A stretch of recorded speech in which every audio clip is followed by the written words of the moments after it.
लेके आते हैं, या आप में से कुछ लोग हैं जिन्होंने अपने ऐसे दर्दनाक हादसे हमसे शेयर किए हैं, जो अपनी जिंदगी में बहुत ज्यादा परेशान रहे हैं या अभी भी बहुत ज्यादा परेशान चल रहे हैं। जो लोग नहीं चाहते कि आगे आने वाली जनरेशन अपने ऊपर कोई ऐसा बोझ उठा ले जिसे चाहकर भी अपने ऊपर से हटा ना पाए। शादी एक ऐसा टॉपिक जहां पर हर किसी इंसान का ध्यान दुल्हा और दुल्हन पर जाता है, पर साथ ही साथ सबसे बड़ा रोल होता है उन दो परिवारों का जो एक हो रहे होते हैं। दुल्हा दुल्हन के साथ ये वो परिवार होते हैं जो अपना 100% दे रहे होते हैं शादी को कामयाब बनाने के लिए, लेकिन कहीं ना कहीं कोई ना कोई इंसान कुछ ना कुछ गलती करता है जिस वजह से शादी में रुकावट आती है। अब मैं बात करता हूँ रुकावट वो नहीं जहाँ पर खाना कम पड़ गया या शादी में कोई बहस हो गई, लड़ाई हो गई, नहीं। आपने मेरे ऐसे बहुत सारे रियल इंसिडेंट में सुना होगा कि जब कोई इंसान पोजेस होता है तो उसकी अगर शादी करवा दी जाए उसका बिना उतारा करवाए हुए, तो वो जो एंटिटी होती है वो उस इंसान के साथ फेरे ले लेती है और पूरी जिंदगी परेशान करती है। इसी चीज को चलते आपने हिंदुइज्म में देखा होगा कि लड़का लड़की की जब शादी हो रही होती है तो उससे पहले दुल्हा दुल्हन को हमेशा प्रिकॉशंस दिए जाते हैं, रेमेडीज दी जाती हैं कि उनके ऊपर कोई टोटका ना हो जाए, कोई काला जादू, ऐसी कोई मशानी मारण क्रिया ना कर दे जिसकी वजह से उनकी जिंदगी बर्बाद हो जाए। ऐसा ही रियल इंसिडेंट हमारे सामने आया जो हमें स्वाति ने शेयर किया है। दिल्ली की रहने वाली स्वाति ने बताया कि अक्षय भाई, आज जो रियल इंसिडेंट आप जनता को बताने वाले हो या फिर जो रियल इंसिडेंट उन्होंने मुझे बताया, उसमें उनकी कोई गलती नहीं थी, उनके हस्बैंड की भी कोई गलती नहीं थी, लेकिन पूरी शादी किस तरीके से बर्बाद हुई आज आपके सामने जब मैं बताऊंगा तो आपको इतना कुछ सीखने को मिलने वाला है, आप इमेजिन नहीं कर पाओगे कि ये सस्पेंस आगे जाके किस तरीके से खुलने वाला है। आगे बढ़ने से पहले स्वाति ने अपने परिवार के बारे में बताया कि अक्षय भाई, हम दिल्ली के रहने वाले हैं, मेरे घर में भाई बहन है, हमारे आसपास हमारे रिलेटिव्स रहते हैं और मेरे जो दादा हैं वो उतारे का काम करते हैं। मतलब अगर उनके पास कोई अपनी प्रॉब्लम लेके आते हैं ब्लैक मैजिक से रिलेटेड या फिर जो काली क्रियाएं होती हैं या फिर जो ये निशानी क्रियाएं या फिर खबीज जिनकी जितनी भी दिक्कतें होती हैं, तो मेरे दादा उन सब चीजों का उतारा करते हैं। दादी मेरी एक्सपायर हुई 2015 के आसपास, तो घर में जैसे हलचल सी मच गई थी कि दादाजी की भी उम्र बहुत ज्यादा हो गई है, तो दादाजी को एक शादी तो कम से कम दिखा के भेजना है। मतलब जैसे बुजुर्ग होते हैं और वो ये जिद लगा लेते हैं कि मेरे जाने से पहले मुझे एक शादी देखनी है। तो उस टाइम पर जो स्वाति थी उनकी भी शादी की बात चल रही थी और उनकी जो बुआ की लड़की थी उनकी भी शादी की बात चल रही थी। दादाजी दिन पर दिन कमजोर होते जा रहे थे, और जब आपकी लड़ाई उन लोगों से हो जो इस दुनिया में दिखते नहीं है, मतलब उन भूत प्रेतों से हो, तो आपके ऊपर नेगेटिविटी का असर बहुत ज्यादा पड़ता है। इसी तरीके से दादा बहुत ज्यादा कमजोर हो गए थे। तो उस टाइम पर क्या हुआ, एक रिश्ता आया, और जो रिश्ता आया था वो हरियाणा से आया था। पर जो रिश्ता आया था वो इस टाइम पर स्वाति के लिए नहीं आया था, वो उनकी बुआ के लड़की के लिए आया था। पर जब लड़का लड़की आमने सामने आए तो जैसे एक अजीब सा एक एटमॉस्फेयर हो गया, और लड़के के जो मम्मी पापा थे उन्होंने लड़की से शादी करने से मना कर दिया, क्योंकि जो बुआ की लड़की की हाइट थी वो बहुत छोटी थी, मतलब वो 4 फीट से भी ऊपर नहीं थी। इस वजह से क्या हुआ, वो जो रिश्ता होता है वो आगे दूसरों के पास जाता है, तो घूमते फिरते जैसे वो स्वाति के पापा तक एक खबर आ गई कि वो जो लड़के वाले हैं वो बोल रहे हैं कि अगर स्वाति से उनकी बात करवा दी जाए, तो उनको स्वाति दिखने में बहुत अच्छी लगी थी और स्वाति का व्यवहार बहुत अच्छा लगा, जिस वजह से ये रिश्ता स्वाति के पापा तक पहुंच गया था। स्वाति के पापा ने अपनी तरफ से देखभाल करी और फिर 2 रिश्ते समझ में आए। एक तो ये जो रिश्ता आ रखा था नरेश का, और दूसरा एक ASI जो दिल्ली में है उनका एक रिश्ता आया था। लेकिन फिर भी जो स्वाति के पापा थे उन्होंने काफी जांच पड़ताल की और फिर उनको समझ में आया कि जो ये लड़का है नरेश, ये ठीक है, इसका परिवार ठीक है, क्योंकि परिवार में एक लड़का और 3 बहनें थी। तीनों बहनों की अभी शादी नहीं हुई थी और नरेश का जो परिवार था वो काफी सेटल्ड था, पापा मम्मी सब अच्छी खासी जॉब कर रहे थे, तो किसी भी चीज की दिक्कत नहीं थी। धीरे धीरे नरेश और स्वाति की बातें बढ़ने लगी। जैसे जैसे बातें बढ़ने लगी, आपको पता है वो टाइम होता है जहाँ पर दूल्हा दुल्हन आपस में बातचीत करते हैं, एक नया कनेक्शन बिल्ड करते हैं, और इनके बीच में वो कनेक्शन बन चुका था। पूरा रियल इंसिडेंट 2015 का है। 2015 में दोनों बातचीत स्टार्ट करते हैं और 2015 के एंड तक आके कुछ ऐसी अजीब अजीब सी बातें खुल के आती है जिसको सुनने के बाद स्वाति के पापा सोच में पड़ जाते कि मैंने अपनी बेटी का रिश्ता सही जगह सोचा है या नहीं सोचा। सबसे पहले इन्हें पता चलता है कि जो लड़के वाले हैं वो हिंदुइज्म में है, लेकिन वो क्रिश्चियनिटी को फॉलो कर रहे हैं, मतलब वो जीसस के जो बताई हुई चीजें उनको फॉलो कर रहे हैं। हालांकि यहाँ पर जो स्वाति के पापा थे, स्वाति थी, उनको इन सब चीजों से दिक्कत नहीं थी, लेकिन जो लड़के वाले थे उनके जो हाव भाव थे वो थोड़े अजीब से थे। मतलब जब शादी की बात होती है तो जैसे हिंदुइज्म में होता है कि आपको फेरे लेके जाना है, डोली जाएगी, बारात आएगी और फिर पग फेरे की रस्म होगी। तो इस टाइम पर जो लड़के वाले थे वो बोल रहे थे कि हम हिंदुइज्म को फॉलो नहीं करते हैं, हम क्रिश्चियनिटी को फॉलो करते हैं और हमारे यहाँ पे ऐसा नहीं होता। तो इस टाइम पर रिश्ते में कुछ ऐसी खटास सी आ गई थी। यहाँ पे स्वाति ने मेंशन किया कि अक्षय भाई मेरे पापा बहुत ज्यादा नेगेटिव हो गए थे और उन्होंने गुस्से में लड़के वालों के परिवार वालों को ये भी बता दिया था कि हमने एक ASI का रिश्ता छोड़ दिया सिर्फ नरेश के लिए, और आप ये सारी बातें कर रहे हो कि हमारे यहाँ पर ऐसा नहीं होता कि लड़की को हम इस तरीके से रस्म से लेके आएंगे, फेरे करेंगे, हमारे यहाँ पर इस तरीके से चीजें चलती है कि हम चर्च में जाएंगे।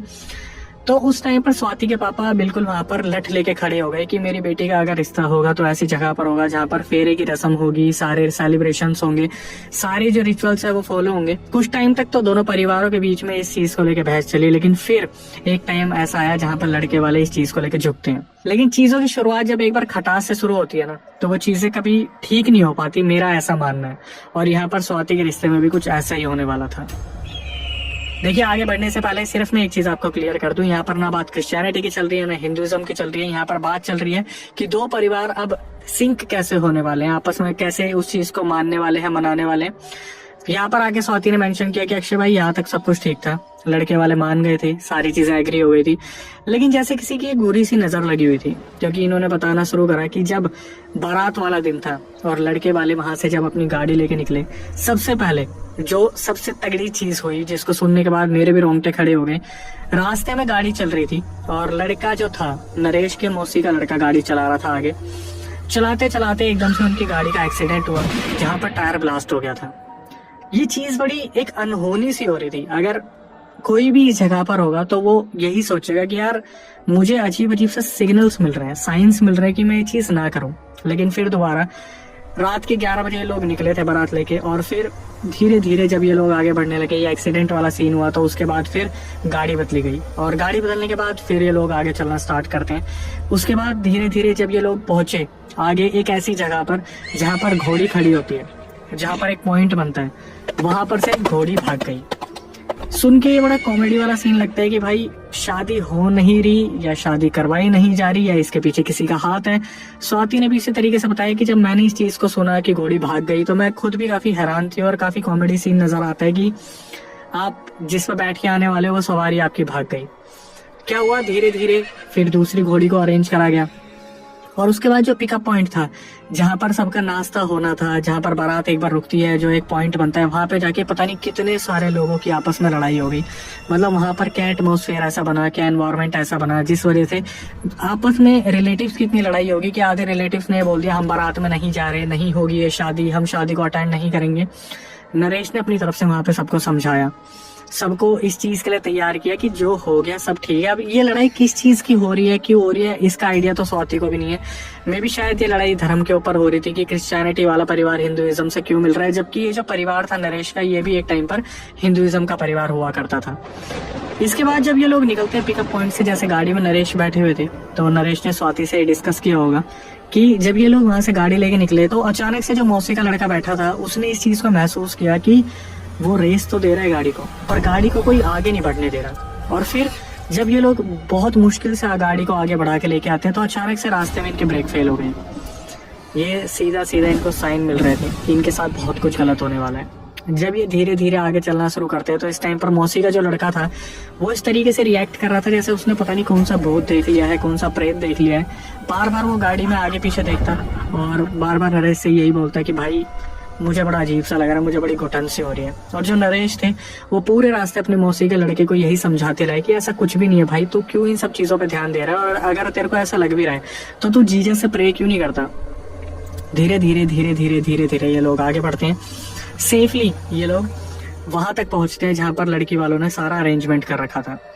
अब जब ये लोग वहां पहुंचते हैं तो मंडप लगा हुआ था, सारे रिश्तेदार एक दूसरे को देखते हैं, सबकी शक्लें उतरी सी हुई थी, लेकिन जब अंदर घुसते हैं तो जैसे माहौल बन जाता है, धीरे धीरे सब एक दूसरे से मिलना स्टार्ट करते हैं और फिर वहां पर धीरे धीरे चीजें ठीक होना स्टार्ट होती हैं। अब यहाँ पर आके स्वाति ने जो चीजें बताई वो बहुत खौफनाक थी। स्वाति का एक्सपीरियंस आपसे शेयर होता है जो उन्होंने अपनी आंखों से देखा।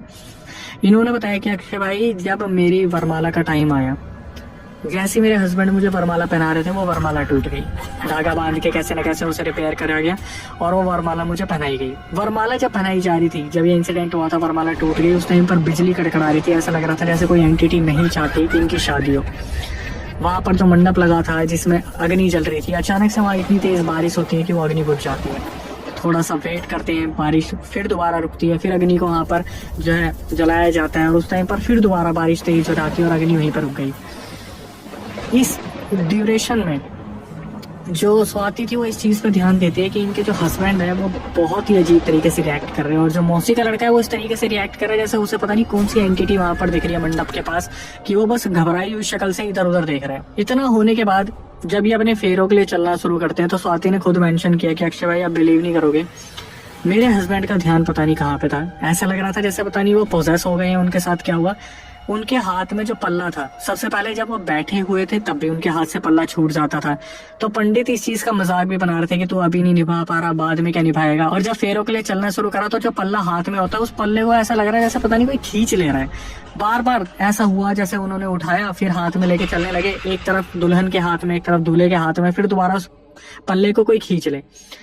तो इस टाइम पर क्या हुआ, स्वाति को लगा कि मेरे हस्बैंड मजाक के मूड में, लेकिन जो हस्बैंड थे नरेश, उनकी शक्ल पे तो 12 बजे हुए थे पर वो किसी को बता नहीं पा रहे थे, और पंडित और दूसरे लोग मजे ले रहे थे कि भाई अभी तुम निभा नहीं पा रहे हो, बाद में तुम कैसे निभाओगे। उस टाइम पर स्वाति को बहुत बुरा लग रहा था, लेकिन उनके हस्बैंड इस चीज का कोई भी जवाब नहीं दे रहे थे।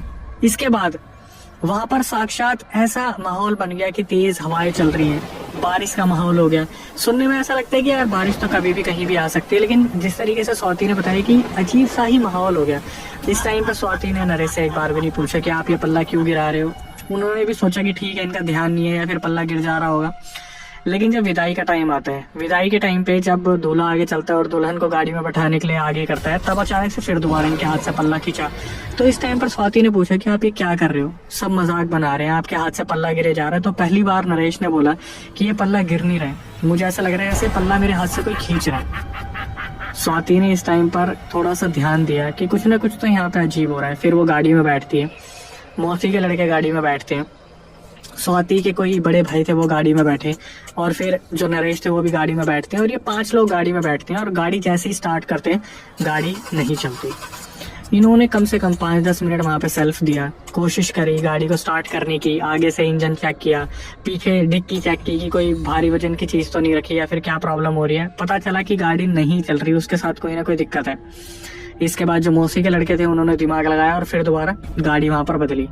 गाड़ी बदलने के बाद स्टार्ट करी और गाड़ी चलना स्टार्ट करती है। अब धीरे धीरे गाड़ी चलना स्टार्ट करती है और स्वाति ने अपना पूरा एक्सपीरियंस बताया कि जब गाड़ी चलना स्टार्ट हुई तो बॉर्डर के पास पहुंची, और बॉर्डर के पास जाके अचानक से जो मौसी का लड़का था वो गाड़ी को एकदम से इंस्टेंट ब्रेक मार के रोकता है। यहाँ पर इनका सबका ध्यान जाते कि हुआ क्या। उस टाइम पर स्वाति काफी थकी हुई थी, नरेश भी काफी थके हुए थे। तो नरेश ने पूछा कि क्या हुआ यार, तूने गाड़ी क्यों रोकी। तो मौसी का लड़का सामने देख रहा है, अंधेरा, पूरी सन्नाटा रोड, पूरी सुनसान रोड, और वो अचानक से बोलता है कि यार देखिए ये गाड़ी के सामने क्यों आके खड़ा हो गया, पता नहीं इसने गाड़ी क्यों रोक दी। मैं इतनी कोशिश कर रहा हूँ, बार बार आवाज मारता है मौसी का लड़का, ओए तू चलता क्यों नहीं, आगे से गाड़ी के आगे क्यों खड़ा हो गया। और यहाँ पर स्वाति, नरेश और बाकी जितने भी 3-4 लोग बैठे थे वो देखते हैं कि रोड पे तो कोई है ही नहीं है, किससे बात कर रहे हैं। तो इस टाइम पर नरेश और स्वाति ने सोचा यार ये थक चुका है, आपस में बात भी करी कि ड्रिंक की है, तो ड्रिंक की बात तो नहीं आई, तो हो सकता है कि इसे हेलुसिनेशन हो रहा हो या इल्यूजन ऐसा क्रिएट हो रहा हो कि इसके सामने कोई है। तो स्वाति और नरेश बोलते कि भैया कोई भी नहीं है, आप गाड़ी निकाल लो यहाँ से। तो फिर उस टाइम पर ये दोबारा गाड़ी चलाना स्टार्ट करते हैं।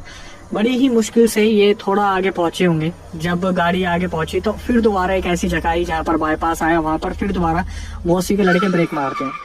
फिर दोबारा ये तो हल्की सी नींद में जो आए थे नरेश और स्वाति उठते हैं तो पूछते हैं अब क्या हुआ। फिर मौसी का लड़का ये बोलता है यार वो इंसान वहां पे भी खड़ा था, देखिए यहाँ पे भी आ गया, अब ये गाड़ी से हटने का नाम नहीं ले रहा, बिल्कुल बोनट के आगे खड़ा है। इन्होंने फिर ध्यान से देखा, वहां पर कोई भी नहीं था। इस टाइम पर स्वाति समझ गई थी, क्योंकि इनके दादा उतारे का काम करते थे। स्वाति को पता चल गया था कि कुछ ना कुछ गड़बड़ है, लेकिन स्वाति ने अपनी तरफ से ज्ञान नहीं दिया, ये सोच के कि एकदम से दिमाग में आ जाए कि देख पहले दिन ही इतना सब कुछ ज्ञान दे रही है। तो जैसे नरेश ने बोला अरे भाई कुछ भी नहीं है, तो स्वाति ने बोलना शुरू करा भैया हाँ हो जाता है, कभी कभार हम हॉरर मूवी देख लेते हैं तो ऐसी चीजें दिखने लग जाती है। वो करके ये गाड़ी निकाल के सीधा घर पे लगाते हैं। अब इस बारे में मौसी के लड़के ने खुल के बात नहीं की, गाड़ी लगा दी। और गाड़ी लगाने के बाद जब ये लोग घर पे आते हैं तो वहां पर थोड़ा रेस्ट करते हैं, कुछ रस्में वहां पर हुई होंगी जो क्रिश्चियनिटी के हिसाब से वहां पर हुई नहीं हुई पता नहीं, लेकिन स्वाति ने बताया कि जब अगला दिन था तो पगफेरे की रस्म आ जाती है। इन्हें वापिस जाना था दुल्हन के घर पे, वहां पर पगफेरे की रस्म करके इन्हें वापिस आना था। उस टाइम पर क्या हुआ, गाड़ी स्टार्ट हुई और मौसी का लड़का धीरे धीरे गाड़ी लेके आ रहा था। आधा रास्ता बीता होगा, मौसी का लड़का अचानक से बोलता है कि भाभी मैं आपको एक बात बताऊं, और भैया मैं अभी आपसे वो चीज छुपाना नहीं चाहता। तो स्वाति और नरेश पूछना शुरू करते कि क्या हुआ। तो मौसी का लड़का बताते कि पता है अभी हम जब गाड़ी लेके आ रहे थे ना, तो घर के बाहर वो एंटिटी खड़ी थी, वही आदमी खड़ा था, वो बड़ा अजीब सा आदमी था, भूत जैसा लग रहा था। मैंने इसलिए नहीं बोला कि आप लोग मेरे पर भरोसा नहीं करोगे। अब उस टाइम पे भी नरेश और स्वाति समझाते आते कि ऐसा कुछ नहीं होता, ऐसा कुछ नहीं होता, लेकिन स्वाति को ऑलरेडी पता था कि कुछ ना कुछ दिक्कत है। दुल्हन के घर पे गाड़ी लगती है, कुछ लोग बाहर रह जाते हैं। तो उस टाइम पर जो स्वाति थी वो सिर्फ उनकी जो नजरें थी वो अपने दादा को ढूंढ रही थी, क्योंकि दादा इन सब चीजों के बारे में जानते थे। स्वाति ने ढूंढने की कोशिश करी तो फाइनली दादा मिले, और जैसे ही दादा के पास ये पहुंची, दादा को ये कुछ बताती, दादा ने सामने से बोल दिया कि मुझे पता है तुम्हारे साथ रात को क्या हुआ है। स्वाति ने जो एक्सपीरियंस शेयर किया कि अक्षय भाई मेरे पैरों तले जमीन निकल गई, कि मैं इमेजिन भी नहीं कर सकती थी कि दादा को मेरे बोलने से पहले सारी बातें पता है। दादा ने बताना शुरू कर दिया कि मुझे पता है वहां पर इस तरीके से वरमाला टूटी थी, इतनी बार जो है अग्नि को पानी ने ढक दिया था, और फिर आते टाइम जो है लड़के को ऐसे से भूत प्रेत दिखे थे, और 3 बार उसे भूत प्रेत दिखे थे। तो इस टाइम पर स्वाति का रिएक्शन ये था कि ये कैसे पता है, मतलब इतनी सारी चीजें। तो स्वाति ने बोला कि आपने, मतलब अगर ऐसा था तो आपने मेरी मदद क्यों नहीं की। तो जो दादा थे वो बताते कि बेटा ये शादी हो ही इसलिए पाई है क्योंकि मैं अपनी तरफ से यहाँ से मंत्र पढ़ रहा था, वरना जो एंटिटी लगी हुई है कोई छोटी मोटी एंटिटी नहीं है, कोई जिन जिन्नात तुम्हारे पीछे लगा हुआ था। तो स्वाति पूछना शुरू करती है कि मतलब ये चीजें हुई कहाँ से शुरू, और अगर ऐसा था तो मतलब कैसे इस चीज का बचाव होगा। तो दादा बोलना शुरू करते हैं कि सबसे पहले तो स्वाति के पापा को दादा ने बोला था कि इस टाइम पर शादी मत करा, और रिश्ते की बात हो गई है, रिश्ता पक्का हो गया, तो तुम अभी शादी को रोक दो, कुछ टाइम बाद करवा लेना, अभी का जो टाइम है वो शादी का है ही नहीं। लेकिन स्वाति के जो पापा थे, रिश्ता पक्का होने के बाद उनके दिमाग में ही चल रहा था रिलेटिव्स में बदनामी हो जाएगी, ऐसा हो जाएगा वैसा हो जाएगा, तो उन्होंने इस शादी को इस टाइम पे इसी तरीके से कराया।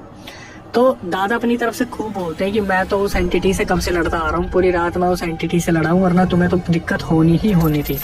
फिर बात आती है कि अगर हमारे साथ दिक्कत है तो मौसी के लड़के को सब कुछ क्यों दिख रहा है। तो वहां पर बताया जाता है, दादाजी जो थे उन्होंने बताया कि ऐसा है, गलती जब मौसी का लड़का करेगा तो भुगतना उसे पड़ेगा, लेकिन क्योंकि तुम शादी के जोड़े में थे तो कहीं ना कहीं चीजें तुम्हारे ऊपर भी आनी थी। तो स्वाति बोलती मैं समझी नहीं, एक बार आप ढंग से बताओगे। तो दादा बोलते एक काम करो, मौसी के लड़के को तुम अंदर लेके आ जाओ। अब स्वाति ऐसे कैसे लेके आ जाती। तो स्वाति ने दादा को बोला कि दादा ऐसे अच्छा थोड़ी ना लगता कि मैं उसको क्या बोलूंगी, आपके ऊपर भूत प्रेत है। तो दादा बोले काम करो, अपने हस्बैंड को बुलाओ, मैं उसे बोल देता हूँ। तो स्वाति अपने हस्बैंड के पास जाती है, नरेश के पास, और उन्हें बोलती है कि दादा एक बार बुला रहे तुम्हें, चलना। तो दादा के पास जाने से पहले नरेश ने पूछ लिया कि क्या हुआ, सब ठीक है। तो स्वाति ने बोलना शुरू करा कि जो मौसी के लड़के को चीजें दिख रही है वो सही में है और उससे परेशान कर रही है, तो उसका इलाज करवा लो, दादा उतारा करते हैं। तो नरेश इन सब चीजों पर वैसे भी बिलीव नहीं करते थे, एक नॉन बिलीवर थे। फिर भी नरेश इज्जत रखते हुए दादा के पास जाते हैं, और दादा उनको बताते कि ऐसे ऐसे रात को ये सारी चीजें हुई और मैंने स्वाति को बता दिया है, तो तुम मौसी के लड़के को लेके आ जाओ, मैं उसे ठीक कर देता हूँ। आज जब मौसी के लड़के को बुलाया जाता है, वो अलग ही घबराहट में, वो डरा हुआ है, और उससे पूछा जाता है, दादा पूछते हैं हाँ भाई ऐसा क्यों करते हो भाई तुम, की कहीं भी चलते फिरते इस तरीके से टॉयलेट कर देते हो। तो सबकी नजर उस टाइम पे मौसी के लड़के के ऊपर जाती है कि ये क्या बात आ रही है कि इसने टॉयलेट कर दिया। तो दादा बताते हैं कि जब ये 11 बजे निकला था गाड़ी लेके, सबसे पहले इसने क्या करा, एक पेड़ के पास टॉयलेट कर दिया।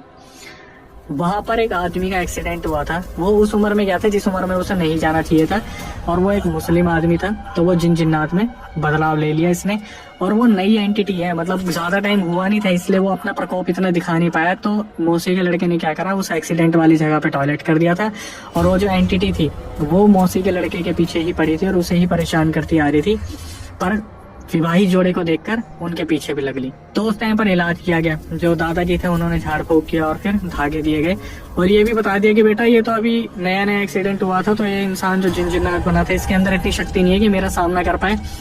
अगर कोई बहुत पुराना जिन जिन्नात होता है, 20 साल पुराना, 100 साल पुराना, 200 साल पुराना, तो ये तेरे को पक्का लेके जाता है। यहाँ पर दादाजी ने समझाया कि भाई ऐसी जगह पे टॉयलेट मत किया करो, तुम्हारी वजह से मेरी बच्ची के ऊपर भी बात आ रही थी, इस बच्चे के ऊपर भी बात आ रही थी, मतलब जोड़े के ऊपर बात आ गई थी। तो उस टाइम पर जो मौसी के लड़के थे उन्होंने बहुत शर्मिंदगी से इस चीज के लिए माफी मांगी कि मेरे को ध्यान भी नहीं था कि मैंने कब टॉयलेट कर दिया ऐसी जगह पे। बस उन्हें इतना याद था कि निकले तो प्रेशर बहुत तेज था नेचर कॉल का, तो उन्होंने जहाँ दिखा वहां टॉयलेट कर दिया। फिर यहाँ से सारी चीजें सुधर के आई, लेकिन स्वाति ने कुछ चीजें ऐसी बताई कि अक्षय भाई, अगर जनता को ये चीज पसंद आई जो मैंने बताया है, शादी के बाद मेरे ससुराल में क्या क्या हुआ, अगर वो मैं बताऊंगी तो आप सोचोगे कि मेरा ससुराल क्या ही नरक होगा। मतलब इन्होंने जब अपने ससुराल में कदम रखा, वहां से इनके लिए सब कुछ शमशानी शुरू हो गया। मतलब ससुराल वालों ने स्वाति को पूरी कोशिश की खत्म करने की, और इस इंसिडेंट को हम सेकंड वाले जो है चैप्टर में कवर करेंगे। वो तब जब आप इस रियल इंसिडेंट के आने के बाद मेंशन करोगे कि अक्षय भाई हमें जानना है कि स्वाति के साथ आगे क्या हुआ, तो मैं उस रियल इंसिडेंट को कवर करूंगा और फिर मेंशन करूंगा कि स्वाति के साथ अगले इंसिडेंट में क्या हुआ। हालांकि मैं सुन चुका हूँ, इसलिए ये बहुत ज्यादा दर्दनाक और खौफनाक है, इसलिए मैंने इस पार्ट को पहले रखा कि शादी से पहले क्या हुआ और शादी के बाद क्या होने वाला है, वो तो और भी ज्यादा धमाकेदार है। इसके बाद यही कहूंगा, moral of the story conclusion फिर दोबारा निकल के आती है कि भाई अगर नेचर कॉल आ रही है तो आप कैसे भी किसी भी जगह इस तरीके से टॉयलेट नहीं कर सकते, क्योंकि वहां पर कोई भी अपना घर बना के बैठा हो सकता है। और सोचिए एक्सीडेंट वाली जगह जहां पर एक इंसान ना चाहते हुए चला गया, तो क्या उसकी एंटिटी वहां से कभी मुक्त हो पाई होगी? जिस तरीके से चीजें बताई गई बहुत ही दर्दनाक थी, और जिस तरीके से पीछा छुड़ाया गया, ऐसा लगता है कि यार इतनी आसानी से कैसे। तो जब एक एंटिटी बिल्कुल नए रूप में होती है, जब वो खत्म होने के बाद एक नई आत्मा में तब्दील होती है, तब उसके अंदर इतनी पावर्स नहीं होती। लेकिन जब नेगेटिव तरीके से चीजें बनती है, जैसे 20 साल 40 साल उसे सिद्ध करा जाता है, उससे काम करवाए जाते हैं, तो वो बहुत ज्यादा शक्तिशाली हो जाती है। अब आप इमेजिन कीजिए, आप इंसिडेंट को देख रहे हैं और आपको पता चले कि भाई हमने भी कुछ ऐसा किया और हमारे बगल में कोई बैठ के हमें देख रहा है, तो आपको कैसा लगेगा? मोरल ऑफ द स्टोरी आपको बताया जाता है ताकि आप उससे सीख लें। और उसके बाद फिर हम आपसे क्या रिक्वेस्ट करते हैं कि ऐसे रियल इंसिडेंट लाने में हमारी बहुत मेहनत लगती है, तो आप ऐसे रियल इंसिडेंट देखते हैं, उन्हें शेयर कीजिए और फिर जितना ज्यादा हो सके हमारे चैनल को सब्सक्राइब कीजिए, क्योंकि आप चैनल पे वीडियोस देखते हैं और सब्सक्राइब नहीं करते, जो हमें ऐसा लगता है कि हम कोई एक चीज आपके लिए कर रहे हैं और उसके बदले में हमें कुछ नहीं मिल रहा है। सब्सक्रिप्शन देना बहुत जरूरी होता है, एक क्रिएटर के लिए वो मोटिवेशन होता है, और हम आपसे सिर्फ वही मांगते हैं, उसके अलावा कुछ नहीं मांगते। इस